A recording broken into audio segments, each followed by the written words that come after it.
G'day folks, Dave here. Now, this is just a kind of shortish little tutorial about how to go about assignment 1. What I want you to do in assignment run 1 is to think a bit about what lies behind the reports that are given to us on many occasions, and see if we can't make some sense of what we ought to be alert to be critical of, if you like, a report. And it sounds a bit rude that we should be critical of reports, but it's not so much that we're critical as it is that we keep an eye on what they're saying and see whether in fact the conclusions that they draw from the data that they give is any good, and also that the data that they give is of some use to us, that the data is collected properly, or also maybe even for us just to look at it and say, well, actually I'd like to know what, like for instance, this is about fatalities, so notified fatalities statistical report for 2009-10, and let's pick this off the net. And but you know, it might not just be fatalities that are problematic. One of the first things we can think about, the first things that sort of hit you when you think about fatalities is it's like road fatalities, or it may be like road fatalities. I think road fatalities are roughly, for every one person killed on the road, there's something like 80 or more, or 100 who are hospitalised. And out of those, there's quite a percentage which are, had their lives changed totally, with acquired brain injuries and so forth. So we're not picking up any of those, and really, fatalities are, and this sounds a terrible thing to say, but a fatality is the least costly to an organisation. The most costly is where a person lives and has to be looked after, in which case then there's an extremely high cost. And so that can be useful, that can play into our hands as safety people, because if we need to convince the accountants, which we always do, have to convince the accountants basically in order to get anything done these days, the nature of most business. If we can demonstrate, for instance, that it's worth paying $500,000 to institute a certain type of safety plan because one non-fatality, one person ends up with an acquired brain injury, may cost us 10 million, not uncommon as a figure at all, $10-20 million, in order to provide that person with a reasonable quality of life after they've been injured. If they die, however, when you sue, you don't get anywhere like that figure. So death is far less costly. Frightening, isn't it? The way people think, the way it works. Now, what else is there? We're looking at the contents here, so we'll just have a quick look at this. So this is why I'd view it. I'm coming to this without having read the report. I'm doing this deliberately so that you'll see how I think when I'm looking at it, and that'll give you some idea of what I'm after. I'm not after some sort of horrendously heavy document, where you either get it right or you get it wrong, because there is really no such thing as right and wrong in it. There are just views on what you pick up from looking at the data, and you can write these out in just in point form. You can look at them and say, as I did then, maybe it's more important to look at people for injuries rather than death. Maybe death's important, but so are long-term injuries. And think about how you would look at a long-term injury. What would be considered long-term? And then where might you get the data? You don't have to go off and get the data and do it. You just bring it up as an issue. Death, reporting, obviously everything depends on reporting. So these figures are only as good as they are an accurate measure of people dying at work. But does it include, when it says death, is that like instant death, or is that death that occurs within 12 months? For instance, in murder, in a criminal jurisdiction, a person who dies 1 year and 1 day after the event is considered to not be a fatality for murder. So I think the year and a day rule still works. Anyway, don't know, maybe they've changed it, but anyway, certainly was for an awful long time. So, it wouldn't include them. Does it include people who work in a facility and then die 30 years later from asbestosis or some sort of heart disease or kidney dysfunction or something like that? How would you try and capture those? Most of the time we only capture those people who are working for us at that particular time. When they leave, we don't have much contact with them to find out what's going on. Anyway, let's get into it a bit and let's have a look and see what it says. So we'll bugger the beginning. Let's have a look at the summary of findings. Summary of findings. Now, this is what I like. So the summary of findings is best not looked at initially, I think.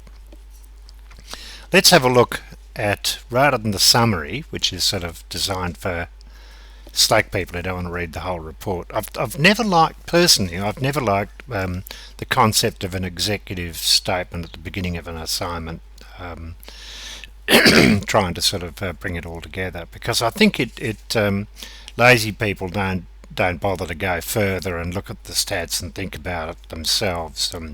You want to put a good argument in, then you want them to read the argument, and the idea that they haven't got enough time to read all the reports, to me, is just fallacious. I think it's just a lazy way of doing it, but I suppose it's up to your organisation as to what they require and want. But you really, most arguments take a bit of thinking. They need you to think about what's going on. I suppose you could use them as an alert at the beginning to sort of say, we have discovered this is appalling, blah blah blah. But just to give a sort of brief summary of findings, people think that they think they know what they're talking about, when in fact they haven't really looked at the argument put forward and thought about it. Okay, so we start off with the introduction. So in 2019, Australian Work Health and Safety Jurisdiction reported a total of 124 work-related notifiable fatalities to Safe Work Australia. Of these fatalities, 111 were workers and 13 were bystanders, people who suffered a fatal injury as a result of someone else's work activity. Now that's, just take that as a beginning to look at. I'll just bring it up so that it's a bit bigger.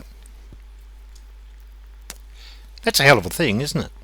For a start, 111 workers. Well, how many workers do you think there may be full-time or part-time working in Australia in 2019?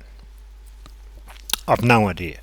So that would be one thing that would have been good to know, because if we're talking in the rate of, and we're probably talking something like, let's say we've got a population of about 20 million, so let's say that 5 million are children of school age and 5 million are retired. Maybe there's 10 million workers, I don't know, just as a basic kind of idea. 10 million, only 111 workers die. That's pretty small number, very small number. But look at this one, the 13 are bystanders, which I think is really interesting. So 13 or more were bystanders. Now we don't really think often of the duty of care that's owed in business to anyone that comes into the business itself. So comes into or is involved in. Now, they can be involved in a number of different ways. So this is something in the assignment you might point that out. You'd say, oh wow, it's interesting that there are 13 bystanders who were killed as well. And my question would be, I wonder how the hell did they get into a situation where it was dangerous enough to actually kill them? Was it something dropped from a big building? Was it were they involved in a fatal injury in a car crash? Where a worker driving a car or a truck bangs into somebody? Is that included even? If you've got a person driving a truck, there's a lot of drivers in the workforce, a lot of people who drive machinery, cars and trucks around the place. Very high, very high. Well, I don't know how many, but I'm assuming there's a lot. These people included those people who get killed as a result of a car crash where a truck drives into them. Most often the truckie survives and the other people who the truck bangs into doesn't. Okay.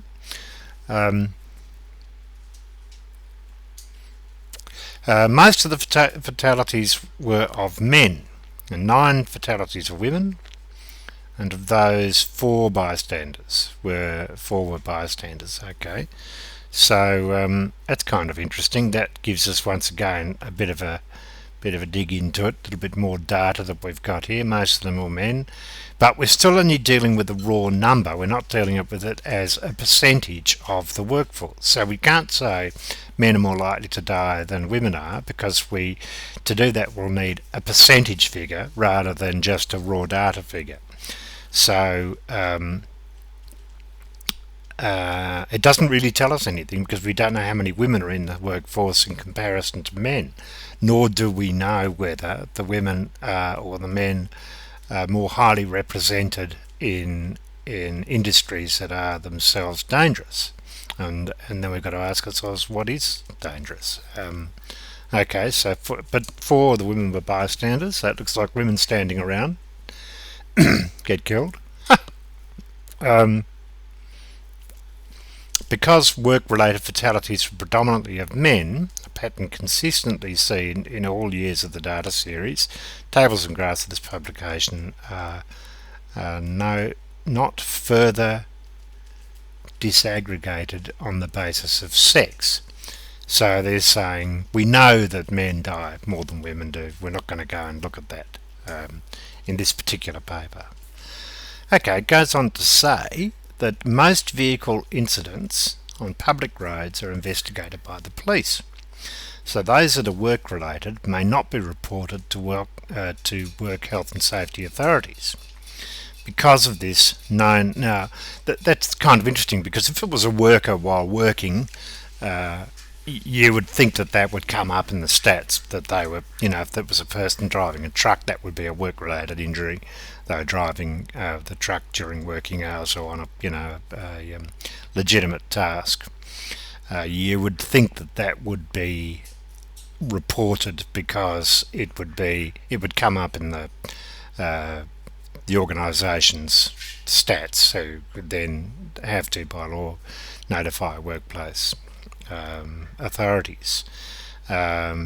But they say it's a known limitation. Notification where the fatality was caused by a vehicle incident identified as occurring on public roads or elsewhere. And the reason they do that is because there's quite a high percentage of vehicle accidents which occur on farms. In fact, they're one of the highest, most dangerous places to work according to death and injury. Anyway, we should see that in the figures, shouldn't we? So we'll keep going and having a look.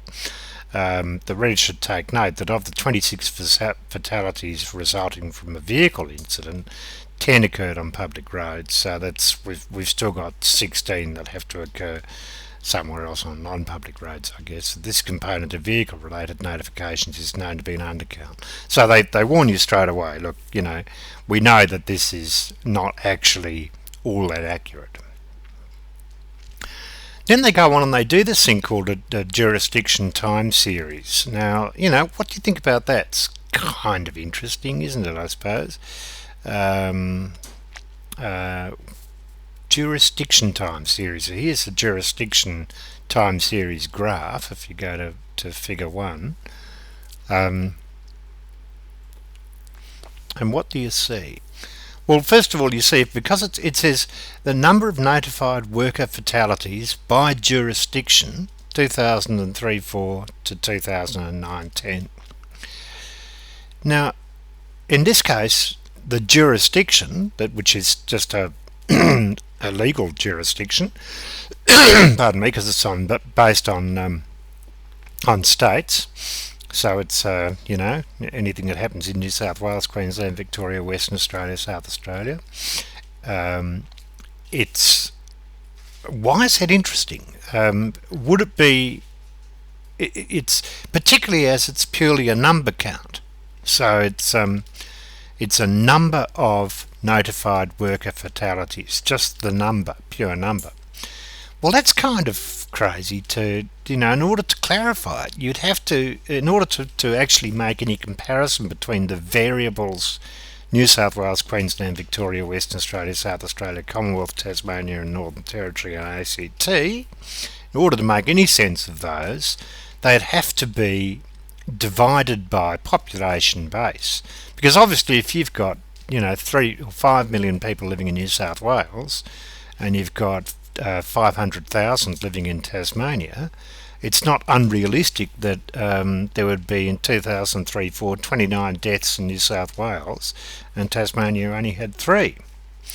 So to graph it and to even give the variables, to me, I cannot see the point in it. I don't see that it's actually showing me anything. And when you look at the graph itself, you can see it's all up the bloody wazoo. It's there's no clear, obvious trend going on there, apart from saying that in 2005-6 there appears to be a bit of a jump. 5-6 and 2006-7 there's a bit of a jump there too in Victoria. But we're talking quite small numbers, and those numbers can be by any single big accident, for instance, can go right over the top, because we're only talking in the 20s or 15s out of what might be 1 million people working. In fact, I'm going to go and find that out and come back. There we are, back again. I've got something new here. I just looked up this publication by the government, and it gives employment employment numbers in 2011. This is in thousands. So, and if you look at cities and regions, you'll see that Sydney, I'll just zoom this up for you. So Sydney is 2.3 million people working. Hobart is 103,000 people working, which is an enormous difference. Regional Tasmania, if you take all of regional Tasmania as well, you're still only at 133,000. So, and if you added both Sydney and regional New South Wales together, you end up with over 3.5 million people who are working, as opposed to Tasmania, which is about 236,000 or 37,000, 237,000. So, like the difference is quite extraordinary. So that's the first. That's what I would point out. Looking at that, is to say that realistically, yeah, guys, this is kind of boring. It doesn't really tell us anything. There's nothing much we can do unless we look at it from the point of view of as a percentage, and even looking at it as a point of view of a percentage, which is, we did it say the number of deaths per 100,000 workers. We could do it that way. So it comes out as, for every 100,000 people living in a place or working in a place, 5 die from work-related injuries. Also, it's in a time series, 203 across to 2003 to 2009, 10. And what else might have an effect on that figure over that time? Well, you'd need to look to make sense of it, even if we had it as a percentage, to make it a good comparison of state to state. You'd need to look at the legislation in each state regarding reporting.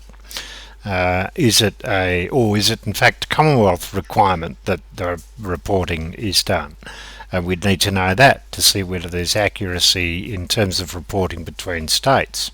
The other thing, if you're looking at over a period of time scale, one of the things that you notice that traffic accident statistics are constantly going down. People will say, "Oh, look, we X number of people died in 2000, in 1977."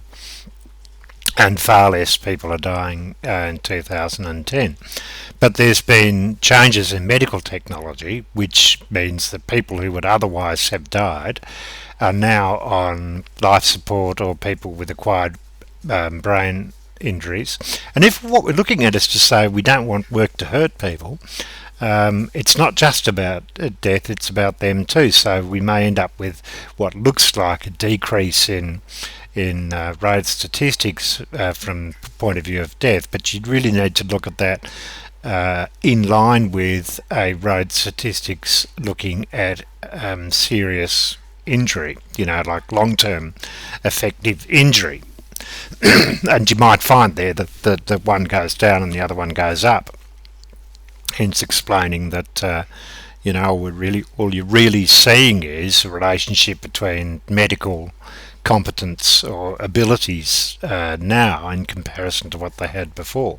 Just a simple thing like increasing the number of ambulances in a state that are available to get to people and who've been injured. There's usually there's a critical time frame to get to people who are injured to be able to revive them or keep them alive not long enough to get them to hospital. And you might be seeing the effect of that. You're starting to get the idea. So what I'm really doing is to say that the data is immensely complex depending on the variables that you look at. So you have to, you can't just poo-pah the whole thing and say, oh well, none of it's any good, it's all useless, because that gets you nowhere whatsoever. But what any report does is it helps you look at things to say, oh, maybe I should, think about that. And when it comes to you collecting data for your organisation, for your particular organisation, or looking at data across a field of your industry, say, which you might want to in terms of benchmarking, you need to ask these questions and see if you can get at the data that's sitting behind it that isn't described. But personally, I can't see any use at all in this figure 1. It just doesn't make any sense to me in terms of why you would bother dividing it per state. If there was something that made sense, they should put it in here. So let's see if they have. Okay, figure 1 shows the number of notifiable worker fatalities reported by the Commonwealth and the authorities within each state or territory over the period. Okay, the number of fatalities is primarily related to the size of the workforce in each jurisdiction. More populous states have higher numbers of work-related fatalities. Great, thanks for telling us that. Why the hell didn't you do that? Why didn't you pick that up? Why didn't you turn it into numbers per 1,000? Maybe you do further down the document. I don't know. I haven't had a look. Doesn't look like it. So, oh yes, now they're starting to talk about fatality rate. I forget. So we've got some sensible things going on there when they look at industry by industry. But come back to this. Ideally, between so ideally comparison between jurisdictions should be based on fatality rates. However, SAFEC Australia considers that comparing fatality rates is inappropriate since each jurisdiction currently has differing rules relating to what is a notifiable fatality. So they even say, look, what I'm going to do is I'm going to give you some rubbish data, but on top of that I'm going to tell you that it's not only is it rubbish data, it's really rubbish data. It's really rubbish data because there's even differences per state for what is notifiable and what isn't. So, poor showing, guys. And then they go on. They say discussion about how the number of fatalities has changed over time in any jurisdiction also needs to be prefixed by the observation that the occurrence of a work-related fatality inevitably has an element of randomness.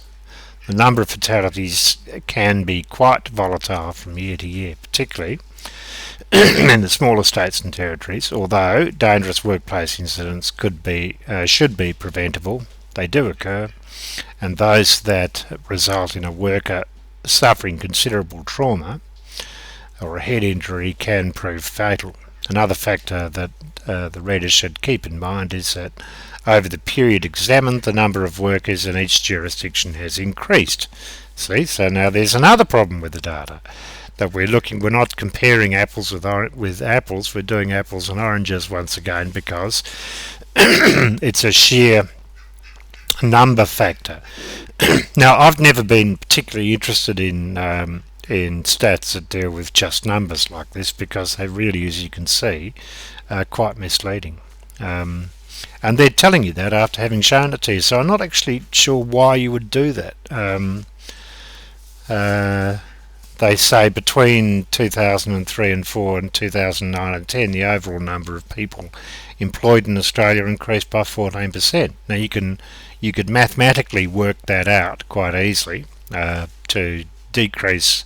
If you do it by the number of deaths per 100,000 employed, that'll take into account that statistical increase in the number of people anyway. Increase among the states and territories ranges between 25% in the Northern Territory and 9% in New South Wales. Now, there's other things that you see too that occur over those periods of time. You might find, for instance, and this is where you need to be a good data observer, you need to think about what has happened politically over that period of time, what's happened socially over that period of time as well. One of the things that has changed since we've had a bit of a mining boom, that tends to shift a lot of people over to, say, northeastern Queensland or northwestern Queensland, and also to the north of Western Australia and around Darwin and South Australia. And there's different places where quite decent sized populations change, and they're generally fairly. Mining is in itself a fairly dangerous occupation, as opposed to something like being a retailer, for instance.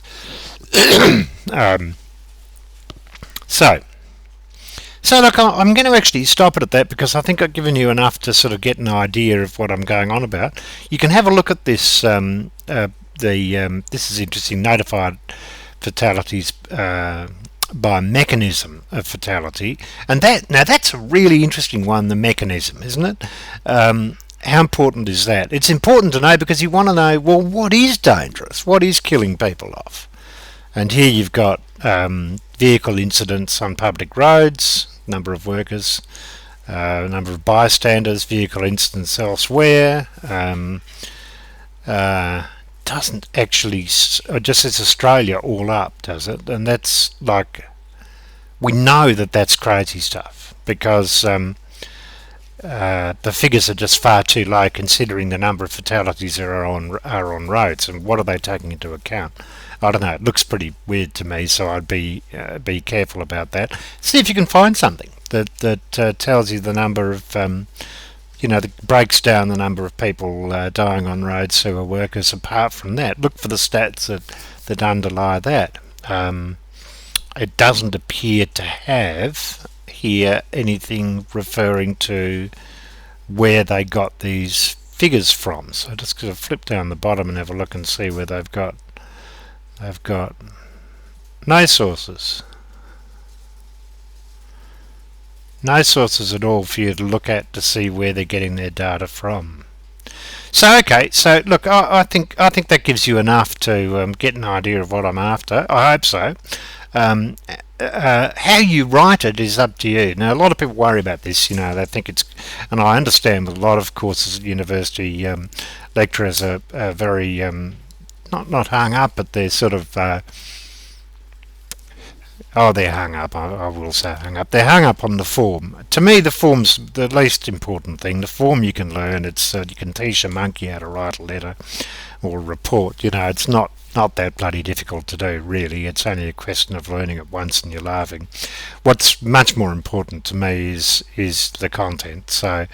Um, you can just do it as a complete rave like I've just done. You can do it as a point form. Gee, I'd like to see this, I'd like to see that, and even go off and have a look to see if you can find something that's interesting. Throw a graph in it. I love graphs, as you probably are aware. Give us something, see if you can get at these details somewhere other than through this. It can be anywhere.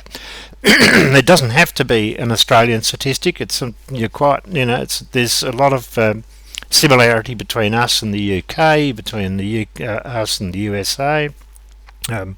Any modern first world country has very similar kind of breakdowns, so it's worth looking at.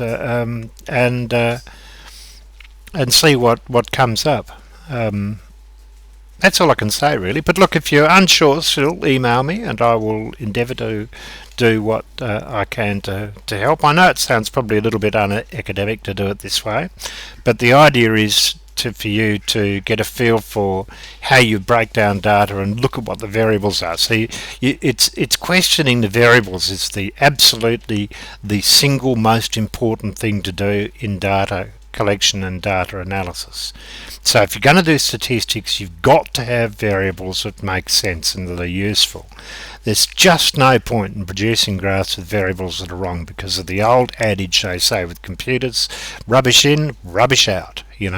So if what you're capturing is something which means nothing, then there's really no point in expending the effort on it. And people will look at it and say, well, geez, I don't know, what the hell does that tell me?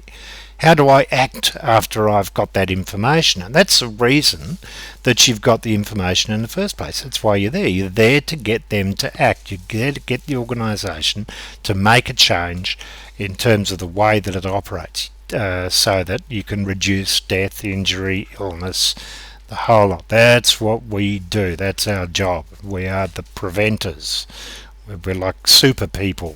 We're designed to be preventers of tragedy and sadness. That's what we're trying to do. Okay, well, you take care now, and I'll see you again on the other side.